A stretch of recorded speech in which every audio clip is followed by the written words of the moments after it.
আজকে দুপুরের লাঞ্চে ছিল আমার প্রিয় ভাকা ভর্তা এবং মাছ ভাজা। তো প্রথমে ছিল মাছ ভাজা, তারপর মিষ্টি কুমড়ার ভর্তা, দেন বেগুনের ভর্তা, আলুর ভর্তা, ধনিয়া পাতার ভর্তা, এবং এটা হচ্ছে একটি স্পেশাল ভর্তা, কালিজিরা এবং মাছের ভর্তা। তারপর ছিল চিংড়ি মাছের ভর্তা এবং তার সাথে ডালের ভর্তা। তো আমি আমার খাবার খেতে বসে গিয়েছি অ্যান্ড আমি আপনাদেরকে লাঞ্চগুলো দেখাচ্ছিলাম কী কী আছে। আর আমি আজকের লাঞ্চটা দেখে অনেক বেশি খুশি হয়ে গিয়েছিলাম। তো আমি আমার লাঞ্চ শুরু করতে যাচ্ছি। তো আমি প্রথমে আলু ভর্তা দিয়ে ট্রাই করব। তো ফার্স্টে আম্মু আর বলে নাই আমাকে যে ভাকা ভর্তা বানাচ্ছে, বাট পরে আমি যখন জানি আমি অনেক বেশি খুশি হয়ে গিয়েছিলাম।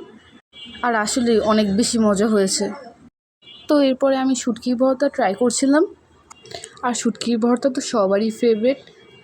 তো খাওয়ার সময় অবশ্যই পানি দরকার পড়ে আমার।